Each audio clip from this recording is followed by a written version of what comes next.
领受上帝的恩典。让我们也为今天早上的服事的同工来祷告，求主来祝福，让我们的服事同工都一切蒙恩，所有的设备设施都蒙上帝的祝福。我们一起来为我们的整场的崇拜来祷告。慈悲爱我们的天父，我们感谢你，谢谢你给我们恩典，让我们能够来到你的圣殿当中来敬拜你。愿你恩待我们，来到你的圣宝座前，要来得连续蒙恩惠，做随时的帮助。愿你恩待我们，坚固我们的信心，靠你而得的喜乐是我们的力量。带领我们今天早上的崇拜，从头到末了，你的恩都在我们的当中。谢谢你垂听我们的祷告，保守我们在你的里面蒙恩，也祝福我们所有的设备设施，所有的同工服事人员，我们所有的行动行为都来荣耀见证主的圣名，所有的设备都为主所使用。感谢祷告，奉耶稣基督的圣名，阿们。弟兄姐妹，让我们预备心来参加早上的崇拜。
你说你们当寻求我的面，那时我心向你说：耶和华，你的面我正要寻求，不要向我掩面，不要发怒赶逐仆人，你向来是帮助我的，救我的神啊，不要丢掉我，也不要离弃我。我们同心来祷告。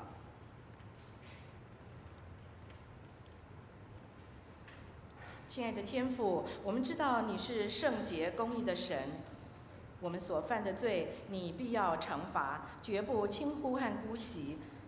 然而，感谢你的救恩计划，因你的智慧和怜悯，将本身是我们所当受的咒诅落在你儿子的身上。求你帮助我们在此大斋节期，赐我们勇气，坦诚面对我们的罪与阴暗，好叫我们能够重新看见你在基督里赐予我们荣耀的应许与恩典。求你开我们的眼睛，使我们看见耶稣甘心将自己献上为祭，无瑕疵、无玷污的羔羊，那柔美和完全的形象，好叫我们领受赦罪的恩典与新生命。尽管我们常常在思想、言语和行为上犯罪，你却已经为我们开了一条通路，到达你的面前。求你赐下你的恩典，恢复、保守、引领、护卫，并供应我们的盼望。你是全能信实的神，愿你的公义、公平、慈爱和信实行在我们的面前，使我们在你的恩典的光中活出信心的生活。这是奉耶稣之名祷告的，阿们。现在由我们教会的敬拜小组来，让我们唱诗歌敬拜我们尊崇的神。天离地何等的高，神的慈爱向敬畏他的人也是何等的大。我们一切被神造的，在他所治理的各处都要称颂耶和华。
因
虽行在困苦患难中，你应许必将我救活。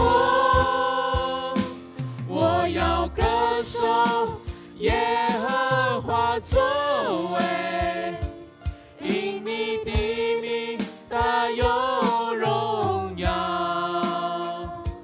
我呼求时，你必应允我，鼓励我，使我心里有能力。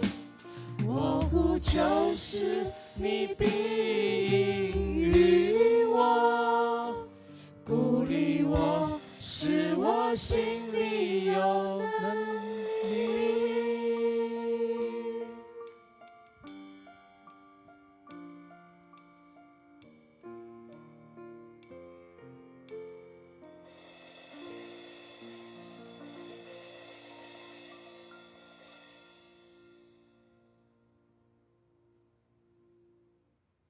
耶和华说：“我以永远的爱爱你，因此我以慈爱吸引你。在世上没有任何的逼迫患难，也没有任何的困苦愁烦，能使我们与神的爱隔绝。”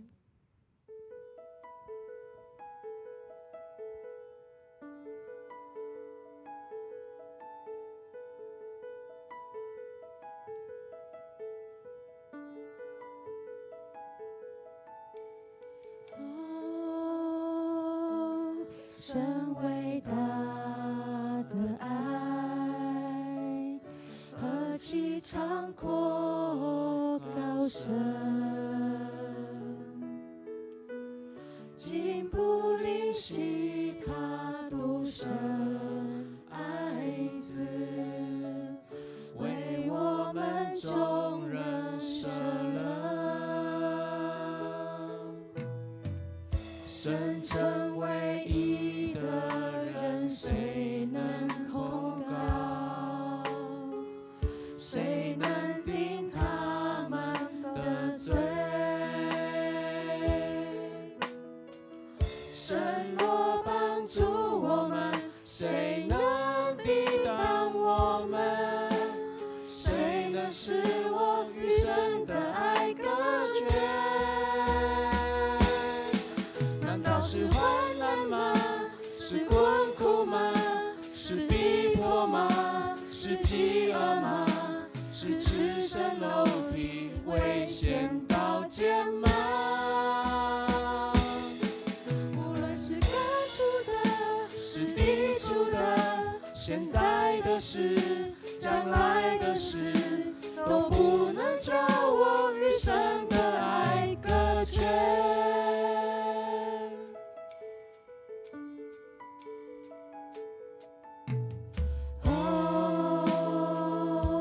神伟大的爱，何其长阔高深，竟不吝惜他独生爱子，为我们众人舍了。神成唯一的人，谁能控告？谁能定他们的罪？神若帮助我们，谁能抵挡我们？谁能使我与神的爱隔绝？难道是患难吗？是困苦吗？是逼迫吗？是饥饿吗？是赤身露体、危险刀剑吗？无论是高处的，是低处的，现在的事，将来的事，都不能叫我与神的爱隔绝。难道是患难吗？是困苦吗？是逼迫吗？是饥饿吗？是赤身裸体危险刀剑吗？不论是高处的，是低处的，现在的事，将来的事，都不能叫我与神的爱隔绝，都不能叫我与神的爱隔绝。难道是患难吗？是困苦吗？是逼迫吗？是饥饿吗？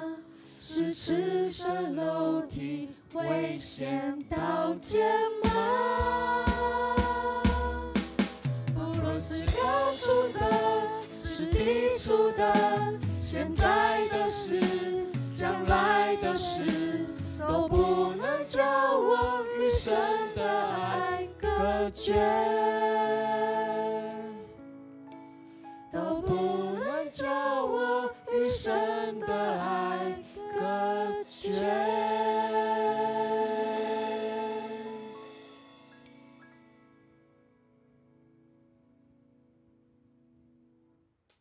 所以你要知道，耶和华你的上帝，他是上帝，是信实的上帝，向爱他、守他诫命的人守约，施慈爱，直到千代。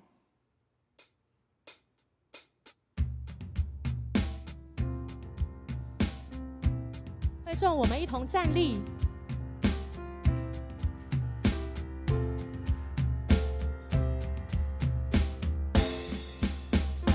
你心是何广大，神天父真神，你永远不离弃爱你的人，你永世不改变，满有怜悯恩，昔在今在永在，我主我神。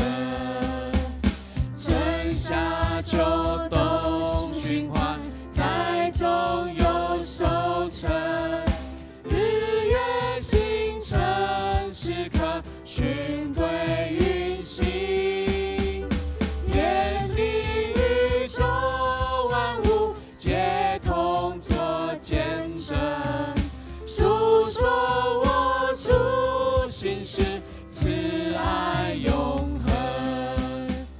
你心是何广大，你心是何广大，清晨复清晨，主爱日更新，我一切所需用，你都已预备。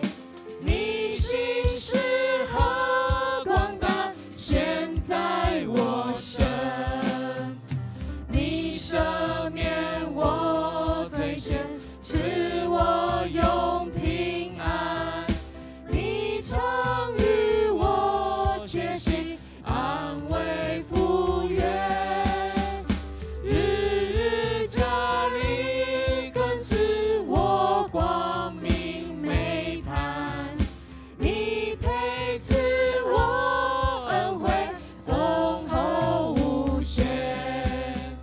你心是何广大，你心是何广大，清晨复清晨，主爱日更新，我一切所需用，你都已预备。你心是何广大，现在我神。你心是何广大，你心是何广大，清晨复清晨，主爱日更新，我一切所需用，你都已预备。你心是何广大，你心是何广大，你心是何广大，现在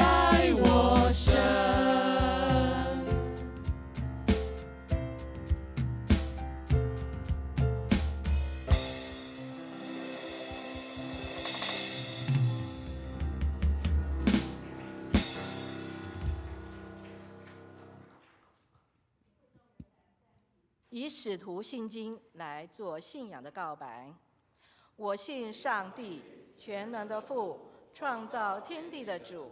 我信我主耶稣基督，上帝的独生子，因圣灵感孕，由童真女玛利亚所生，在本丢彼拉多手下受难，被钉于十字架，受死，埋葬，降在阴间，第3天从死人中复活，升天，坐在全能父上帝的右边，将来必从那里降临，审判活人死人。我信圣而公之教会，我信圣徒相通，我信罪得赦免，我信身体复活。阿门。荣耀颂。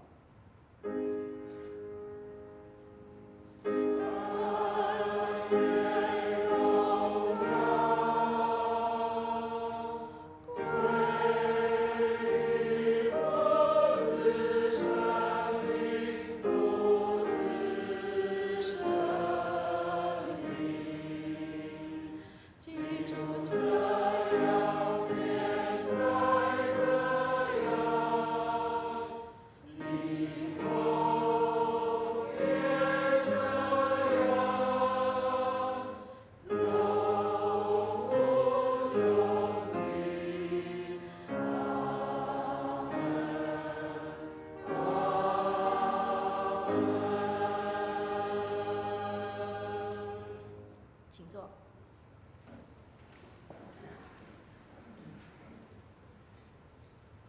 现在我们要以请应的方式，一起诵读上帝的话语，记载在诗篇22篇23到31节。诗篇22篇23到31节，请看投影片思会与会众的起应和部分。诗篇22篇23到31节，你们敬畏耶和华的人要赞美他。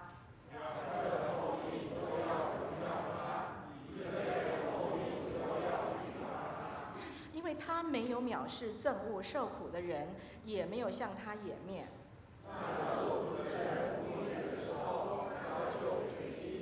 我在大会中赞美你的话是从你而来的。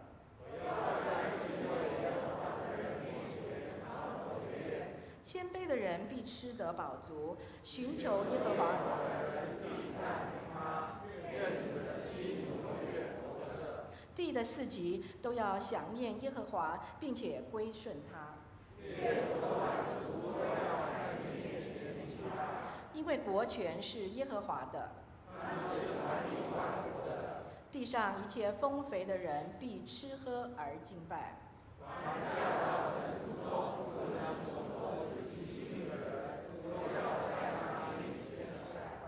他必有后裔侍奉他。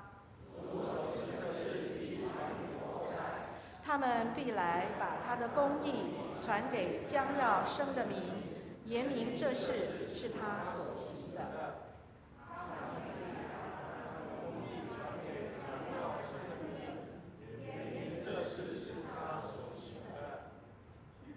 愿上帝的话语常存留在我们心中。我们同心为以下的事项来祷告。我们为世界宗教区域印度教地区来祷告，愿基督信仰能进入生活文化中，国家百姓能更认识基督信仰祷告。我们为台湾卫理公会北3教区新竹春湖布道所张惠美传道来祷告，也为该教会奉献充足，在当地更加得人，传道同工身心健康祷告。我们为台湾儿童及青少年能在智慧、身量、人的喜爱与神的喜爱等4方面有好的建造祷告。我们为台湾医疗从业人员、军警、公教等职业人员祷告，愿主赐他们有服务百姓的心志，工作顺利。我们以主教导我们的主祷文同声来祷告。我们在天上的父，愿人都尊你的名为圣。愿你的国降临，愿你的旨意行在地上，如同行在天上。我们日用的饮食，今日赐给我们，免我们的债，如同我们免你们的债。不叫我们遇见试探，救我们脱离凶恶。因为国度、权柄、荣耀，全是你的，直到永远。我们一同来领受上帝的话语，请蔡绵绵姐妹来诵读今天的圣经经课。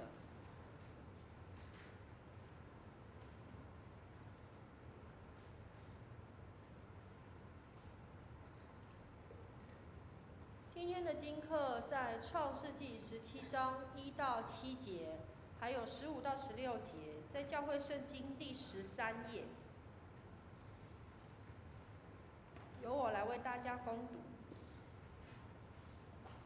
亚伯兰年99岁的时候，耶和华向他显现，对他说：“我是全能的上帝，你当在我面前做完全人，我就与你立约，使你的后裔极其繁多。”亚伯兰俯伏在地上，上帝又对他说：“我与你立约，你要做多国的父。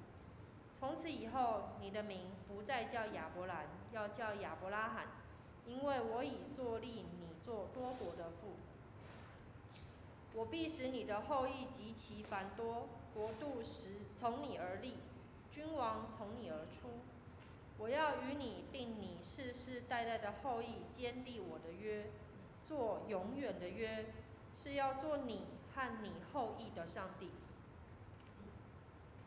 15到16节，上帝又对亚伯拉罕说：“你的妻子撒来，不可再叫撒来，她的名要叫撒拉。我必赐福给她，也要使你从她得一个儿子。我要赐福给她，她也要做多国之母，必有百姓的君王从她而出。”接下来，罗马书4章13到25节，教会圣经167页。因为上帝应许亚伯拉罕和他后裔必得承受世界，不是因律法，乃是因信而得的义。若是属乎律法的人，才得为后嗣，信就归于虚空，应许也就废弃了。因为律法是惹动愤怒的，哪里没有律法，哪里就没有过犯。所以人得为后嗣是本乎信，因此就属乎恩，叫应许定然归给一切后裔，不但归给那属乎律法的，也归给那效法亚伯拉罕之信的。亚伯拉罕所信的是那叫死人复活、使无变为有的上帝。他在主面前做我们世人的父，如经上所记：“我已立你做多国的父。”他在无可指望的时候，因信仍有指望，就得以做多国的父。正如先前所说，你的后裔将要如此。他将近100岁的时候，虽然想到自己的身体如同已死，撒拉的生育已经断绝，他的信心还是不软弱，并且仰望上帝的应许，总没有因不信心里起疑惑，反倒因信心里得坚固，将荣耀归给上帝，且满心相信上帝所应许的必能做成。所以这就算为他的义。算为他义这句话不是单为他写的，也是为我们将来得算为义之人写的，就是我们这信上帝使我们主耶稣从死里复活的人。耶稣被交给人，是为我们的过犯；复活是为叫我们称义。以上是上帝的话语。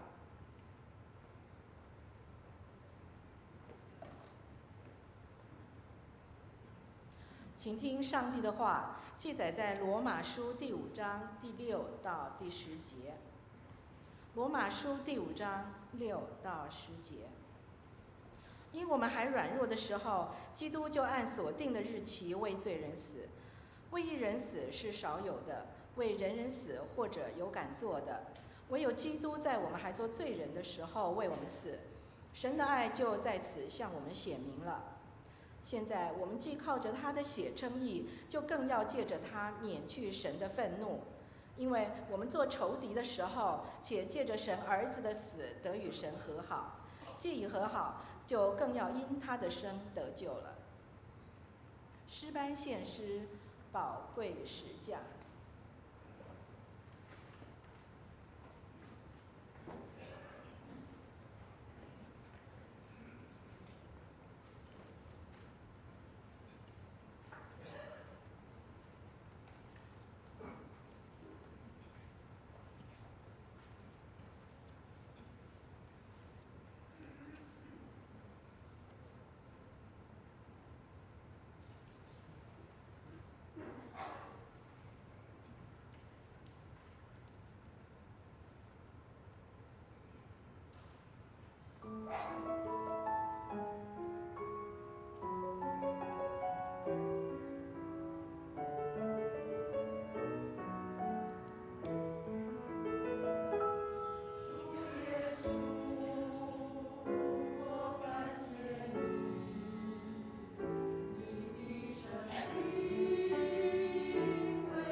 以下由更生团契的潘志豪牧师来证道，他证道的题目是“天父永恒的爱”。亲爱的蔡牧师、师母以及弟兄姐妹，大家平安。感谢神，让我们一起领受天父的爱，聚集在上帝的施恩宝座前。我们一起来祷告。主，谢谢你让我们在这个时候分别为圣，能够来到你的施恩宝座前。愿你大能的手再次恩膏扶持、保护着我们。每个弟兄姐妹来到你的教会，他们就领受从你而来的爱，释放我们生命当中的重担，医治我们身体的疾病，挪走我们的忧愁，而叫我们能够快乐的快跑跟随你。愿你大能的时候再次恩膏我们，释放我们，使我们在今天真实的领受从天父而来奇妙恩典的大能。祷告奉耶稣基督的名，阿们。要了解要讲到的时候，要先了解更生团契在做什么。请问有听过更生团契，请举手一下好吗？感谢主，那我们就直接进入主题。更生团契的经精神叫做预防犯罪。我的 PPT 有吗？我稍微介绍一下好了啦，还是介绍一下。那我们的精神叫预防犯罪。那什么叫预防犯罪呢？就进入到监狱里面去做直接跟受刑人做面对面的辅导。那当然做个案辅导还不够，我们还要做团体辅导。做团体辅导还不够，因为我是牧师，所以我们要帮他们上宗教教化的课程。所以在台湾的宗教，其他的监狱我不知道，但是在高雄监狱当中，它的这个宗教课程是百花齐放，有佛教、有道教、有儒道教、有天主教、有基督教，各式各样的教会、各式各样的宗教进入到这个监狱当中，只有一件事情，就希望能够预防犯罪，带来一丝改变，让他们不要再犯罪。因为法务部的统计，在监狱当中，只有70%多，将近80%的人出狱会再入狱，所以呢，他们的生命没有改变。为什么呢？因为在监狱关久，唯一改变只有行为改变，但是行为受限，而不是他的内心改变。他们是戒毒，是因为没有毒可以吃，而不是真的打从内心戒毒。所以我们看到都是非自愿个案，他不愿意去坐牢的，他就被抓进去的，他不愿意进去的。所以在监狱里面有90%是这样子的人，他是不愿意，他是非自愿个案。但他里面，他演得很像他自愿，他演得很像他已经认罪悔改，他演得好像他的生命已经改变一样。但是是驴是马，牵出来溜溜看，就知道当他真的恢复自由的时候，他能不能做正确的选择。所以我常在讲，福音是使人生命改变的力量。他真正能够改变，就不只是外在行为的改变，而是他内心真实的改变。不需要枷锁，不需要铁窗，不需要要求，不需要律法。因此，罗马书保罗在写罗马书的时候，他在讲什么？恩典与律法之间的差别。律法是从外在去要求人的行为，你必须要遵守这个，遵守那一个。你必须要遵守各式各样的律法。若不遵守，你就是不圣洁。若你不圣洁，按照生命记的记载，赏善罚恶，你生命就有祸。因此，人要不断来到神的施恩宝座前，不断来到圣殿，不断的献祭，为了要洗清自己的罪，不断流出牛羊的血，代替自己的罪。但是人却不断在犯罪当中。唯有耶稣基督的十字架，为我们献祭十字架上，又是祭司，又是祭物，又是领受祭物的这一个王，一举与尽全功，使我们不需要在现在再献祭。唯一需要献上的是赞美的祭，唯一献上的是赞美的祭，因为我们所需要献的实体的祭，已经由耶稣基督取代。我们不再需要献上牛，献上羊。你想一想，如果现在教会还需要奉献牛跟羊的时候，我们主日礼拜会有多么的精彩？会有牛、羊、鸽子在倒在楼下。牧师，拜托我拿号码牌，我等很久，昨天晚上我就等着要献祭了。所有的牧师、长老，然后我们这边就变成 BBQ， 每天这个只要到礼拜六晚上就开始烤肉。为什么呢？祭司的工作在负责屠宰这个献祭，放血，然后油脂拿出来怎么样？分别为圣。羊羔这个羊的油脂是分别为圣的。但是这一块是最好吃的部分。这一块是最好吃的部分。所以以利的2个儿子为什么被神所厌弃讨厌？为什么呢？因为窃取了神的物，应该要将这油脂拿出来，要全然烧化的。在锅内煮的时候，他们就拿叉子把它擦走，那不是你的。等到人家劝他说那不是你的，等到这些献祭给神之后，有你们祭司那一份的肉，就以利2个儿子的仆人说来不及，等不及了，拿走。不只是窃取神的物品，更是窃取神的荣耀。以利他是最了解律法的，他是祭司，他在圣殿里面教导律法，但他却没有办法教导自己的孩子去遵守律法。所有的人都要当好人，但是没有人要当一个劝诫的人，以至于当神的审判下来的时候，对以利说：“你应当要教训你的孩子。”但是他的手却高高的举起，轻轻的落下。孩子们啊，你们不只窃取神的荣耀，拿走神的祭物，更在圣殿当中与妇女行苟合之事，你还污秽了圣殿，不可如此。就这样而已。不是应该编数时驱之别院吗？为什么就只有讲这么一段轻轻的话？他的儿子没有受到任何的处罚，以至于当他就在这样子对律法极度的藐视，对神话语极度藐视的时代，他们干出了让人无法原谅的事情。在战争的时候屡战屡败，他们就扛着约柜，只要扛着约柜，就象征神与我们同在。因此，我们要打胜仗，就扛着约柜上到战场去。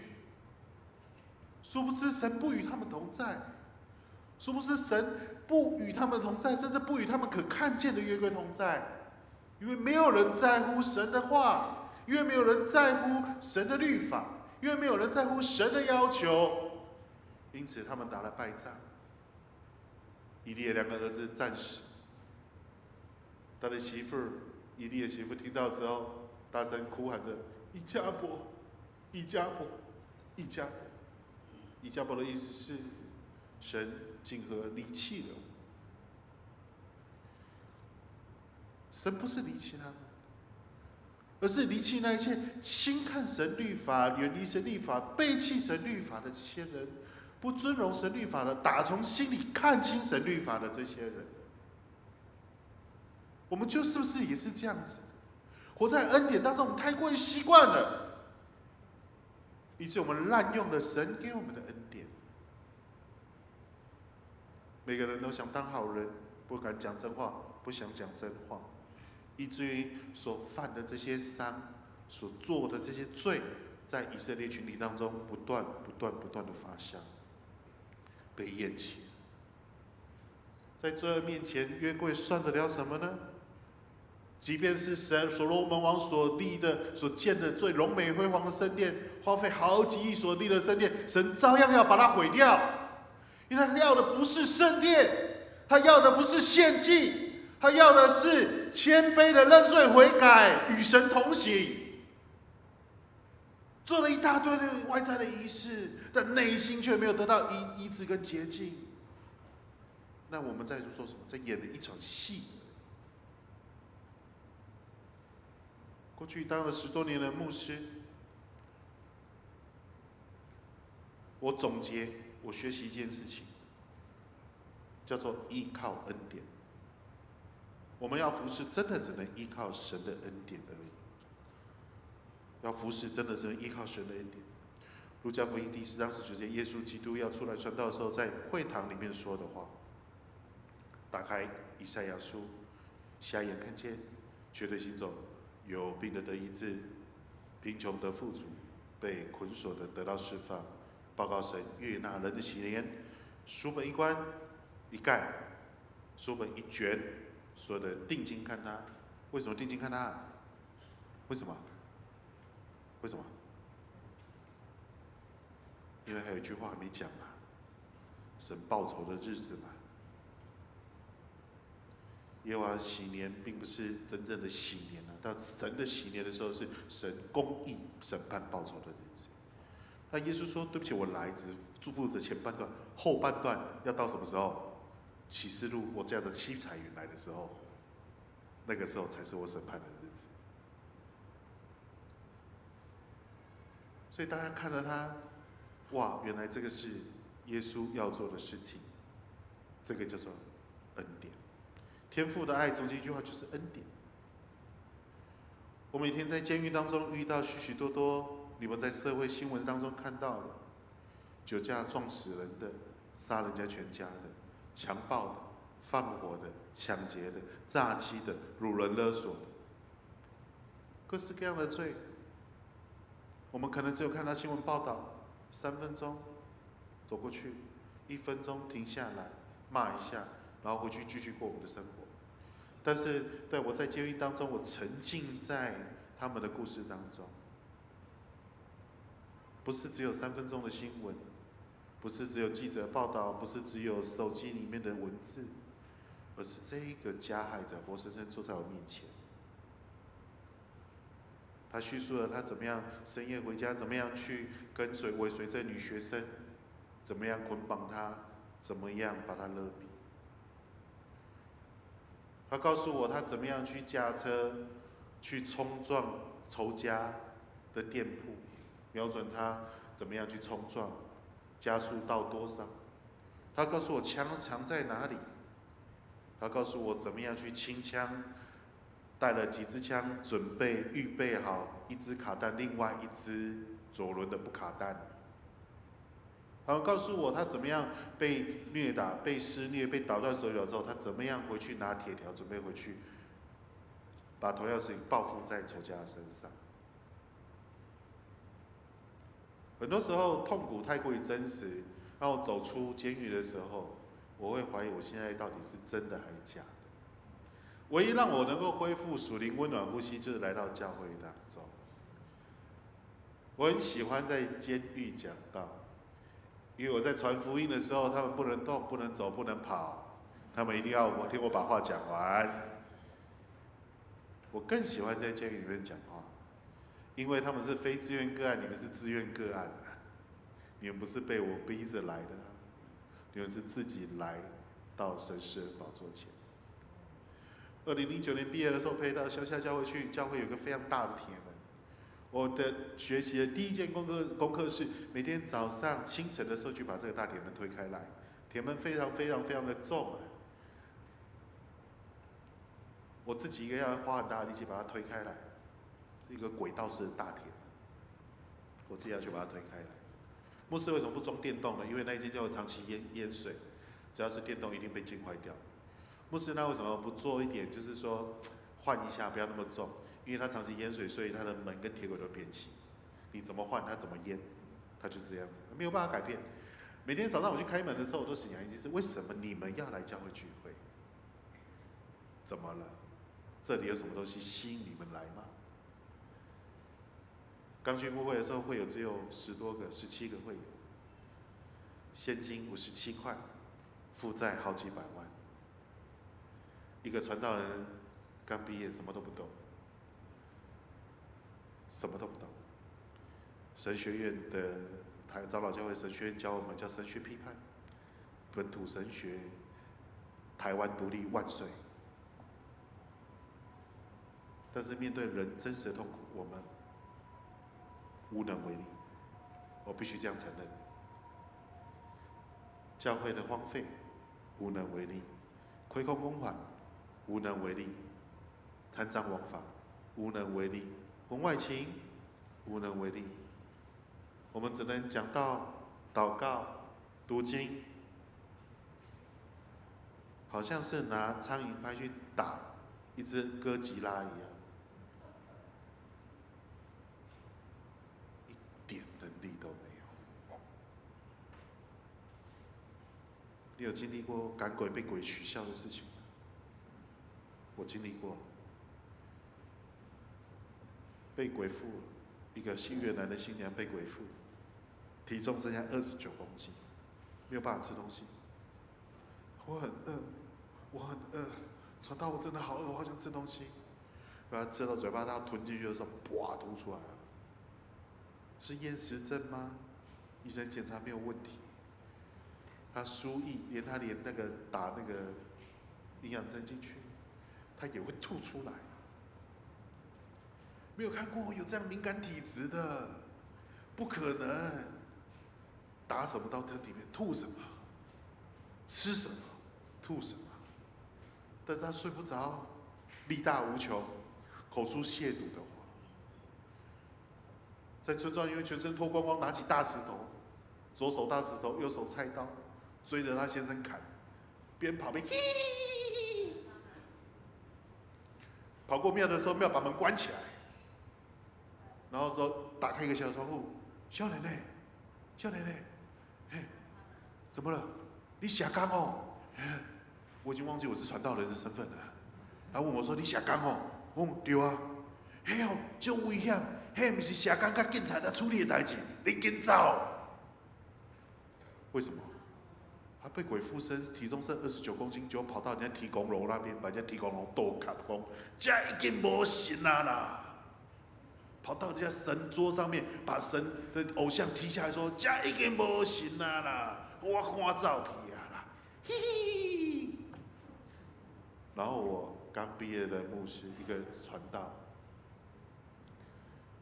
怎么办？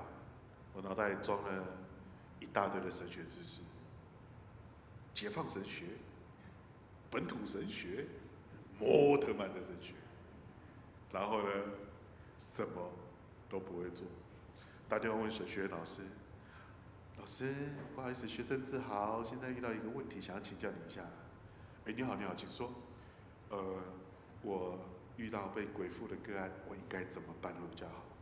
鬼附在新约当中，在希腊原文当中，我现在不是要听这个可是我们只会这样子而已，我们什么都不会，对人的痛苦视而不见，不是我故意的，因为我跟人毫无能力。为什么在新约当中，很多的瞎眼瘸腿有病的人，他们躺在圣殿门口，躺在城门口，因为祈求祭司能够为他们祷告，使他们生命的问题能够得到改变。但是为什么他们长期躺在那边？因为祭司毫无能力，没有任何的能力能够改变人的现况，因此他们只能选择走过去。所以我看到耶稣的那个比喻，好撒玛利亚人比喻的时候，说：“主啊，那个就是我呢。”我看到那个人被打在路上的时候，我走过去，是因为我知道我毫无能力。我看到瞎眼瘸腿有病的人在那个地方，我走过去，是因为我知道我没有办法，我不知道该怎么办。我也祷告了，没有用，没有用啊！我在心里面祷告，主要帮助我。他回头看我一眼，我没有讲出话来，他回头看我一眼说：“亚索告。”听得懂吗？你们还跟我在一起吗？他骂我，耶稣的狗。我说我现在宁愿当耶稣的狗，比当什么都好啊。后来我就想起了，我曾经在听一个讲道理的说，奉耶稣之名捆绑那个污鬼，命令他离开。他从我前面跑过去的时候，回头又在骂我去亚索告，然后我就。没有了，没有，我就心里面就祷告，小声没有勇气嘛，我就想祷告说，奉主耶稣基督的名捆绑你。突然间他停住了，我想说他回头瞪我，头360度回转，就因为电影看太多，你知道吗？就觉得这种事情会发生，就定住不动了。然后我就心里说，好像有点用哦，再来一下，奉耶稣名命令你。就他就开始吐，然后就说：“好像可以，再来一点。”奉耶稣基督，很多人在围观嘛，很多人在看，就想主今天我做了一个祷告说，主今天不是我的面子，也不是什么问题，我在这个地方要在这个村庄没有听过福音的地方，今天要彰显你的荣耀。我知道我找到，在那一刻我找到我作为传道人的价值，你知道吗 ？Nothing， 什么都不是。什么神学必要？神学必要，毕业不重要，你会什么不重要。但是如果你作为传道人，你要做一件事情，依靠神恩典，彰显神奇妙的大能。我就走过去了，在旁边还不敢摸他，奉耶稣基督的名命令你离开。哎，真的，一阵抽搐就倒下去。啊，他先生赶快，他小孩赶快来，拿了毛巾包住他，抱着他进到家里面去。然后那一天，我是手发抖的去，手发抖的回来，但是去的时候是手发抖的哀哭，回来是手发抖的微笑。我们的神又真又活，有效。1906年，著名的这个阿苏萨街的大复兴。在1906年4月18号，San Francisco 发生了一个大地震。那时的 San Francisco 40万人没有地方可以住，损失了30几亿，对不起，3亿5千万。但是在同样的南加州的洛杉矶，同时发生属灵大地震。黑人牧师威廉·Samuel 36岁。他开始在找他寻求他侍奉的合场，因为他在年轻的时候得过天花，因此他的右眼完全看不到。作为一个黑人的残疾人士的牧师，在非常种族隔离的年代，对黑人非常粗暴对待的年代，他能做什么服事？他是不幸当中的不幸，黑人右眼看不到。学历没有很好，出身农民家庭，贫困，讲话还有黑人的口音，他能做什么？当他眼睛看不见的时候，他说：“我要全时间的侍奉神。”因此，他每天开始1个小时的祷告。就说不够5个小时吧，他每天开始5个小时的祷告。开始，他借了一个地方开始聚会。在他的朋友爱德华里的家中开始聚会。他原先在一间教会受派去牧会，但是因为他的祷告时间，他祷告了变成7个小时，神使他领受方言的恩赐，在当时的教会没有办法接受。后来他被逐出教会，他只能到一个会友叫另外一个小黑人的家里，爱德华里的家中开始祷告，5个小时。7个小时的祷告，他们在叫做邦尼街241号的地方开始聚会。到后来，他们祷告越来越大，越来越多人参与他们的祷告的时候，他们不得不搬到阿苏萨街的一个旧的礼拜堂去。在那个祷告开始，不是7个小时祷告，是24小时的祷告。而是不只是24小时的祷告，是好几个24小时的祷告，从1个人变2个人，2个人变7个人，7个人变1300人。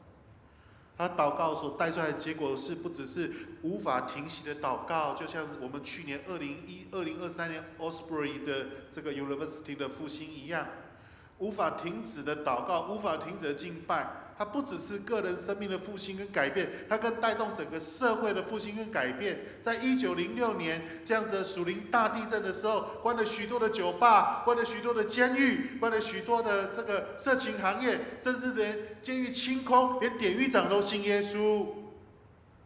这是我们要的复兴，不是在我的监狱里面课越多，越多人来听课越好，而是我要清空监狱。在里面所有的人说需要被释放，在里面上班的人就只是想要赶快出狱上下班而已，在里面被关的人赶快刑期赶快到，赶快申请假释。那么多的戒护科，那么多个教化科，那么多的教诲师，那么多的精神科医师，那么多的社工师，那么多的老师，那么多心理师，他们不只是需要个牧师，他们需要天父上帝爱，释放全教会、全监狱的人得到自由。如果监狱福音是释放人自由的力量，我们如何去支取这个力量？我们需要用祷告支取从天父而来的爱。你要先领受，你要先领受。在今年2024年，就下个月3月份开始有21天的禁食祷告，21天。以前我们在悠昌教会的时候，有21天的清晨的祷告，早上5点半。所以很多的同学问我，他们是告诉我悠昌长老教会的复兴是怎么来的。我回答他们一句话说：你们看过清晨5点的悠昌吗？因为你必须要付上代价嘛。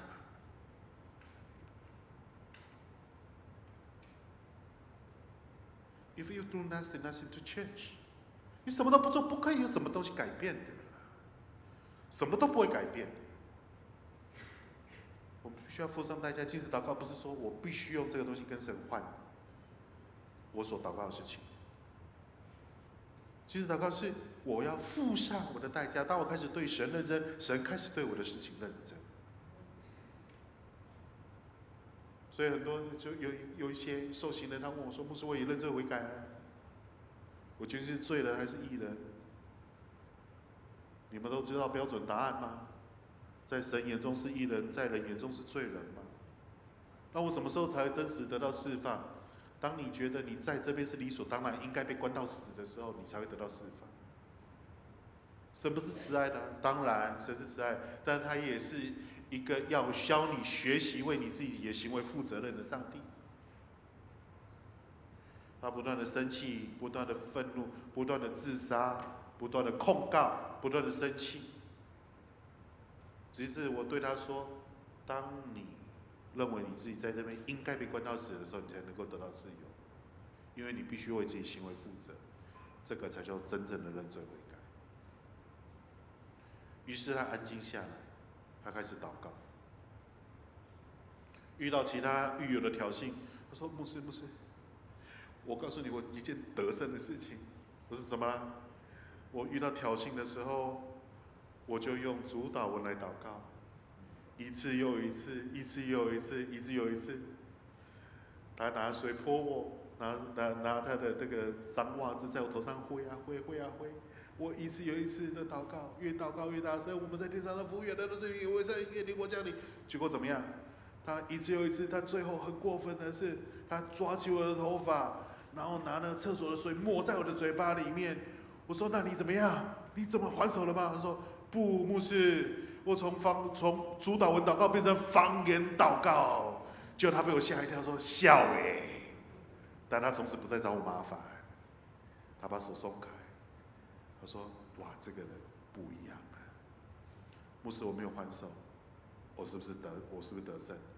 你得胜了，你得胜了。”弟兄姐妹们，我们的侍奉需要天赋永恒的爱，因为人的爱有限，靠自己的能力、专业去服侍是不可能的事情。唯有靠天赋永恒的爱，我们才能够在我们的信仰道路当中越走越远。所以，为什么需要聚会？聚会就是支取天赋上帝的爱。要如何支取天赋上帝的爱？以赞美为祭，以祷告为接收器。祷告就是有限的人跟无限的上帝的连结，透过祷告跟神呼求说：“主，我需要你的大能，需要你的帮忙。”你才能够真实的产生改变，才能够真实的产生改变。所以我常常在问学生问题，我会问他们说，都在医学院帮学生上课，跟他们分享带团契。我跟他们分享，问他们说：“请问人身体有多少是水呢？”第二个问题，请问人的大脑缺氧多久会变成植物人呢？请问人多久不吃饭会死掉呢？人的身体有多少是水啊？对，没有水，你的身体很多养分没有办法运送到。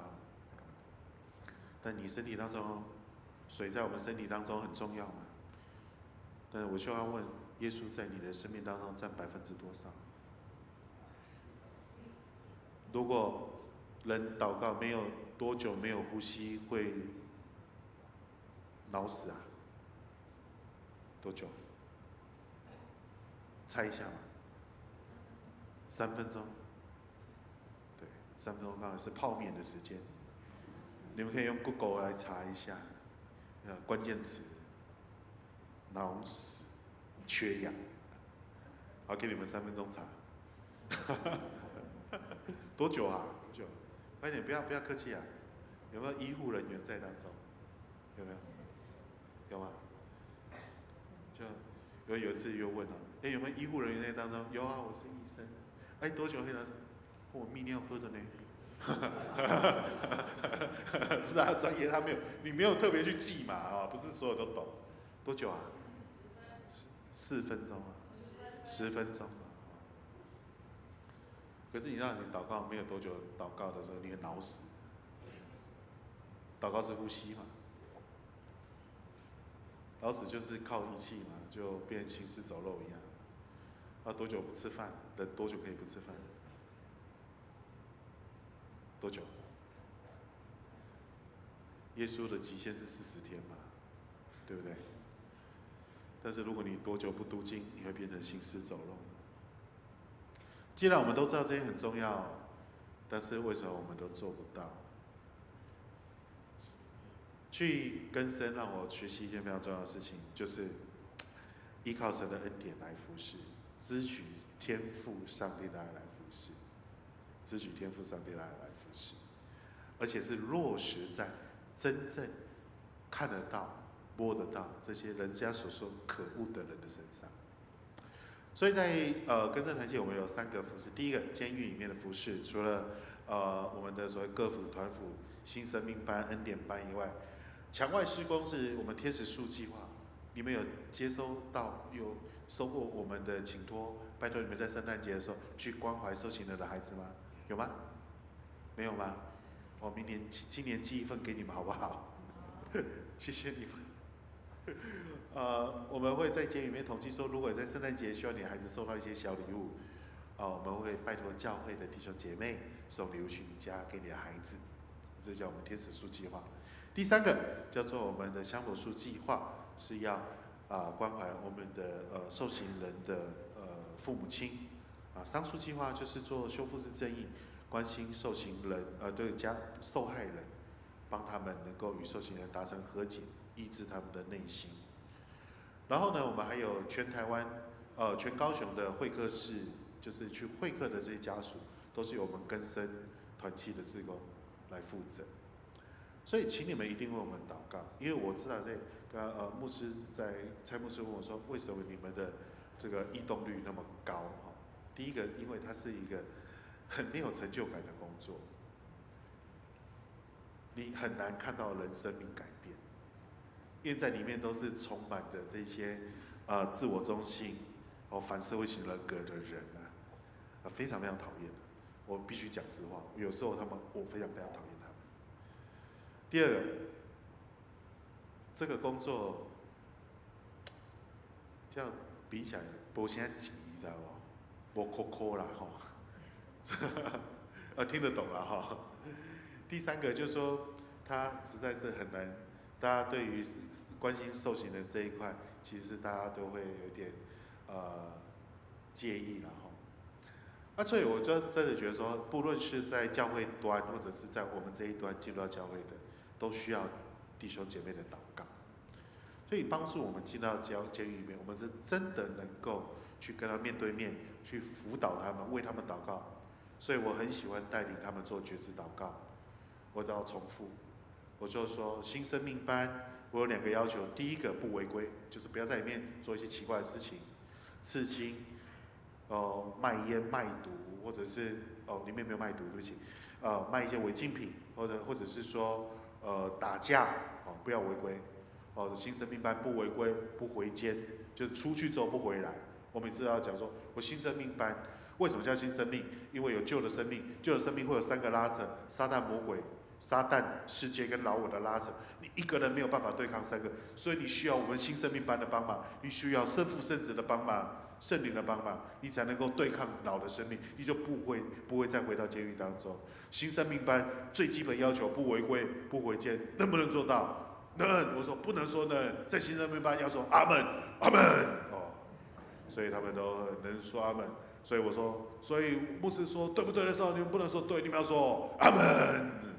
所以我就说，奉耶稣基督祷告要怎么样？阿门。从被制约的阿门到后来。他们真的学习祷告，真的会真心的说阿门的时候，我们把他们的家属带到监狱里面去，准备水盆让他为他们的妈妈洗脚。有一个受刑人看到他妈妈坐录音进来帮他妈妈洗脚的时候流了眼泪，他说：“妈妈，你的手、你的脚怎么？你为什么不能走路？你的手为什么好长好长的疤在那边？”他妈妈说：“因为我现在洗肾，这是我的血管。”他洗久，他就会肿起来。你洗肾多久？你为什么洗肾？妈妈肾脏坏掉了，已经洗了3、4年，为什么我都不知道？你在被关嘛？他流泪，他看着妈妈的手，轻轻抚摸他妈妈的手，轻轻抚摸妈妈的脚，流下他的泪，跪在地上痛哭。到一直到恳亲结束、会客结束的时候，他没有办法站起来，他说：“牧师，我没有办法，这是我第一次有这样的感觉。我做了什么？我为什么在这里？”我知道在那一刻，他的生命被释放。你知道吗？我们就是为了这个眼泪而来，所以我们在外面，我们流了很多的眼泪。我才做不到1年，到今年4月份才1年，我感受很深。我们必须依靠天父永恒的爱，才能够做下去。这个叫做恩典。我们一起来祷告。天父，求你在这大能的时候与我们同在，依靠你丰盛奇妙的恩典，祝福在我们荣光堂所有弟兄姐妹，常常能够依靠神奇妙的恩典，天父永恒的爱充满在教会当中，医治、平安、健康、喜乐，天天充满愿意追求认识你的弟兄姐妹当中。祷告，奉耶稣基督的名，阿们。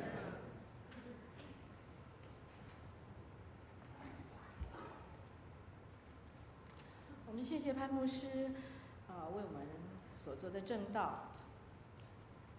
谢谢他在他的讲述当中，为我们阐述上帝话语中的启示与真理。现在我们要以诗歌来回应上主的爱。我们来唱心灵良诗选241首，永久磐石。永久磐石，会众请起立。我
现在我们要收纳基督徒的奉献，如果你还不是基督徒的话，或者是你还不清楚奉献的意义，那么就请你先保留你的金钱，让奉献袋从你面前经过。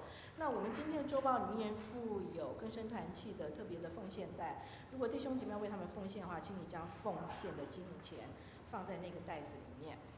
我们请丝线同工到前面来。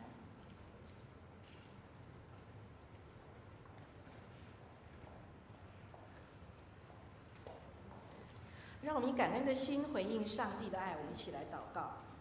赏赐丰富的主，万物都是从你而来，我们把从你而得的献给你，尽我们的心思力量，奉献金钱。愿教会用于各样的事工及宣扬福音，使之用的合宜，荣耀你的圣尊名，让众人得着益处，复兴教会。如此祷告，是奉我主耶稣基督的名求的，阿们。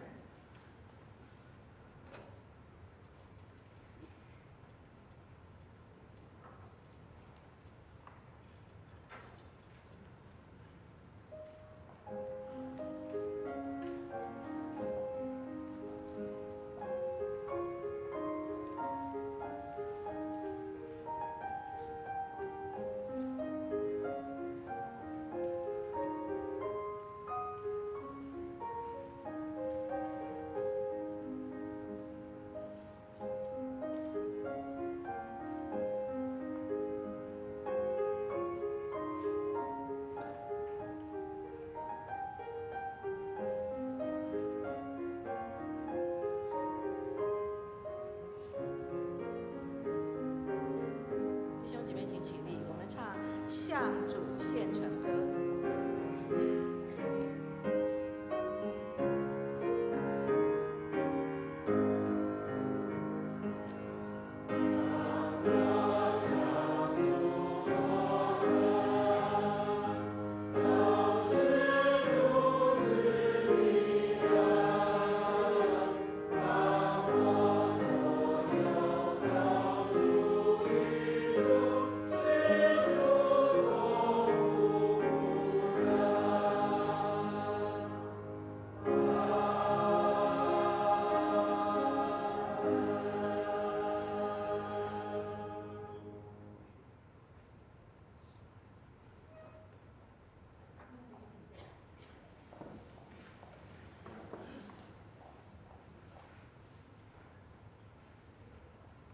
我们今天很高兴有几位新到我们教会的弟兄姐妹和朋友，我们先介绍他们一下。首先是林志妍和吴雅云，请坐。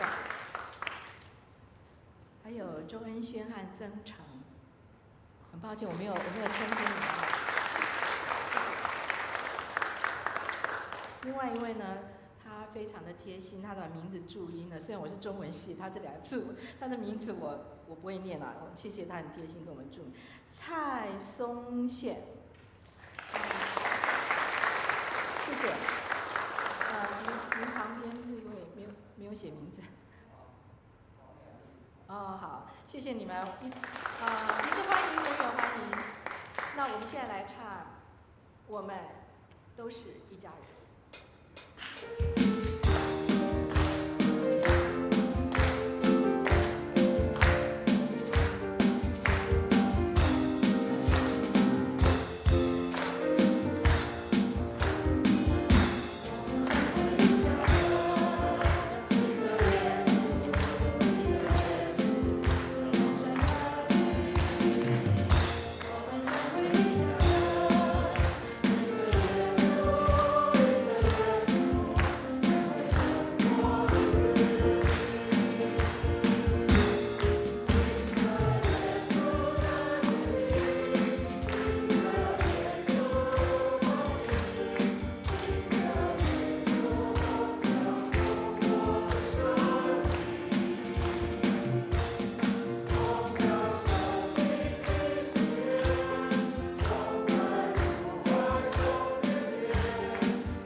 感谢主，让我们在这里享受主内一家的感觉。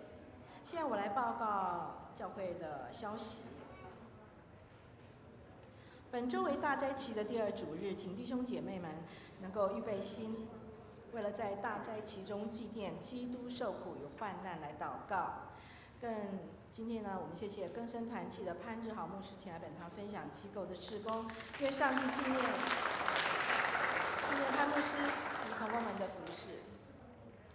那本主日后在201教室有举办四会同工的座谈会，邀请四会同工能够参加分享。我们去年度的那个训练会好像只有牧师跟我，其他都是奉献人员和那个招待人员。那今天特别为了我们四会同工们举办的这个座谈会，请你有参与事工，或者是你对私会这项服事有意愿或者有兴趣的，或者是你想要了解或参与这项事工的弟兄姐妹，都欢迎你能够一同到201，不限于现在就是有服事的私会服事的弟兄姐妹，如果你想参与，或者是你想要知道我们在上面都为什么这样说话，或者是为什么一下要站起来一下坐下的话，欢迎你一起到201教室。那我们的牧师呢会主持这个座谈。那2月28号呢是和平纪念日，办公室那天会休息一天。请弟兄姐妹你们注意教会开放的时间，如果有紧急的事项，你才来联络我们的牧师。下个星期就是下个星期天3月3号，主日后要召开小组长的会议、执事会议，请服事的同工能够预备心参加。同一天的11点45分，在205教室由赵少文弟兄来举办我们到金门的探访行前说明会。如果你有报名的话，请预备参加。那也请弟兄姐妹为了这个探访队能够关心来祷告。教会在3月份要开设红本门徒，预计有2个时段来上课。报名表已经贴在公布栏上面，请你要报名的话，能够到上面去登记。那卫理神学院的延伸班从本周5开始晚上7点到9点，有开设咨商辅导课程，助人技巧与协谈，是以圣经辅导的实践来应用，请弟兄姐妹为了这个课程来祷告。那我们的成人主日学是3月10号下个星期天要开始上课，请弟兄姐妹不只是祷告，你能够来报名参加啊。我们有开设4个课程，就是诗歌欣赏与教唱，还有呢撒迦利亚书以及马来基书，第3个是圣经综览，第4个是加大太书，请大家呢依照你的需要和你所想望的，你能够去报名参加。报名表一样是贴在公布栏上面。我们的制服艺人学院3月18号也要开始上课了，请我们为老师的预备以及学员们的报名还有学习的状况来祷告。那也请大家能够多多的推广支持，利用你自己可以有的管道来为这个班这个制服学院来推广。3月份的家庭祭坛资料放在1楼大厅，有提供纸本的索取。那如果你需要电子档的话，你可以向办公室来登记。那我们教会2024年各项的事工的推动、关心、复兴、守望，邀请弟兄姐妹能够实体参加星期4晚上7点半的查经祷告会，让我们一起来为所关心的事项祷告。如果你不方便出门的话，我们也有同时的线上直播，大家可以在同时间来观看。那关于教会肢体的消息，这方面呢，我就省略。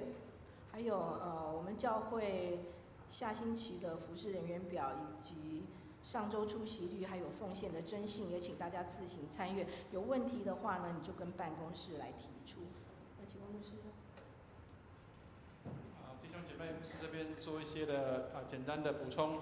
那我们在现在还在大斋节期的时候刚开始没有多久，所以刚刚潘牧师有特别提到说禁食祷告21天，其实我们是要到复活节前的这段时间就是大斋节期的时候，透过禁食祷告来与感受与基督同受苦，在旷野当中。所以也许我们在台湾很富足，我们很少有这种缺乏的时候，但是求主帮助我们，让我们能够去苦人所苦，能够了解在世上有许多的苦难，我们需要求主给我们有这样的一个同样的感受。所以也欢迎弟兄姐妹能够来参与。如果你愿意能够有一天有一次的禁食，那欢迎能够没有特别的要求所以为什么没有贴在公布栏？没有要求大家要填就是你自己跟上帝有一个美好的这样的一个建立的关系，透过禁食祷告，然后在当中有禁食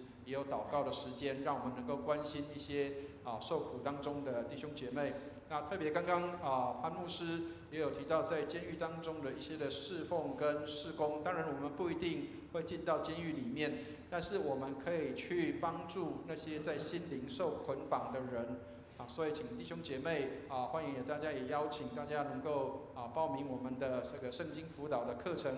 我们需要知道怎么样去打开别人的心锁，让他们可以心锁被打开，他们能够得到释放。所以能够让人得释放是一件幸福跟快乐的事情。求主帮助我们，让我们能够使人得祝福、得帮助。那第三项就是还是要为红本门徒来做宣传跟这样的一个宣导。那请弟兄姐妹给自己有一个期许，在这一年当中，今年里面也许9个月很苦很久，但是这如果是我们跟上帝的一个立约，让我们可以9个月专心的来读经，专心的来跟弟兄姐妹做圣经的分享，这也是一件美事。让我们在这一年当中能够得着神的话语，浸泡在上帝的话语当中，并且能够行出上帝的话语，愿上帝带领我们。所以希望弟兄姐妹能够尽快的报名。我们3月10号之前报名就截止了。那虽然到目前为止没有人报名但是千万不要为了9个月就觉得难过，因为有的人甚至连这个1天的时间都没有办法来领受神的话，所以求上帝帮助我们，让我们能够常常在上帝的话语里面能够得帮助。求上帝来带领我们。很多人去庙里求签他们都要这个叫做要这个洗衣沐浴，要这个斋戒3日才能进去。我们是不用这样，但是我们求主给我们有敬虔的心在我们的里面。愿上帝帮助我们。好，以上谢谢。弟兄姐妹，请起立，我们来唱3-1颂。无限之下，万国万民，齐声赞美父子圣灵，三位一体，同荣同尊。万有之源，万福之本。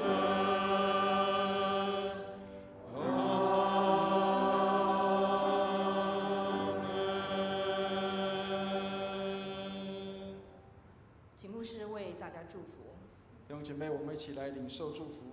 慈悲怜悯的天父，谢谢你这样的深爱我们，把我们从罪恶和过犯中拯救出来，帮助我们也能够进入世界，能够敲开人心中的枷锁，让人能够得到释放跟自由。愿我主耶稣基督的恩惠、天父上帝的慈爱、圣灵的感动与交通，常与我们众人同在，从今时直到永永远远。阿们。阿门颂。